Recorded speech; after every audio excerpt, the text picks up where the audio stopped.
ചപ്പാത്തിയും ചിക്കനും സമയം 2 മണി. എല്ലാവരും ഉച്ചയ്ക്ക് കിടന്നുറങ്ങിയില്ലേ, ഞാൻ ചപ്പാത്തി കുഴയ്ക്കാണ് ഗൈസ്. എൻ്റെ ആത്മാർത്ഥത കണ്ടോ?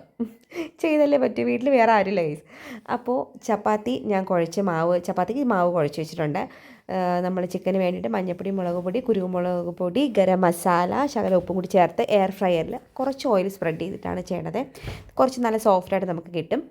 പിന്നെ നമ്മൾ ചപ്പാത്തിയാണ് ഞാൻ കുറച്ച് നെയ്യും ബട്ടറും കൂടി ചേർത്തിട്ടാണ് ഉണ്ടാക്കുന്നത്. നെയ്യ് തീർന്നു പോയി ഗൈസ്, അതുകൊണ്ടാണ്. ബട്ടർ നല്ല ടേസ്റ്റിയാണ്, കുഞ്ഞുങ്ങൾ നല്ല ടേസ്റ്റോടെ നമുക്ക് കഴിക്കും. നിങ്ങൾ എന്തായാലും ഇങ്ങനെ ട്രൈ ചെയ്ത് നോക്കൂ.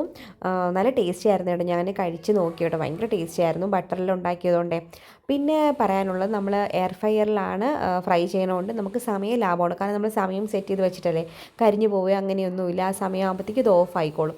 പിന്നെ നമ്മൾ കുറച്ച് സവാളയിൽ കുറച്ച് നാരങ്ങ നീരും കൂടി ആഡ് ചെയ്തിട്ടാണ് എടുത്തിരിക്കുന്നത്. ഭയങ്കര ടേസ്റ്റായിരുന്നു, സീരിയസ്ലി. ഞാൻ കഴിച്ച് നോക്കിയിട്ടാണ് ഇത് എഡിറ്റ് ചെയ്യണത് കേട്ടോ, അടിപൊളിയായിരുന്നു. നിങ്ങൾ എന്തായാലും ട്രൈ ചെയ്ത് നോക്കും. അപ്പോൾ ഇന്നത്തെ വീഡിയോ ഇത്രയേ ഉള്ളൂ. ഇതിൻ്റെ ലോങ് വീഡിയോ ഞാൻ ചാനലിൽ അപ്ലോഡ് ചെയ്തിട്ടുണ്ട്, നിങ്ങൾക്ക് ഇഷ്ടമാണെങ്കിൽ കണ്ടു നോക്കൂ. അപ്പോൾ ഇത്രയേ ഉള്ളൂ, ബൈ.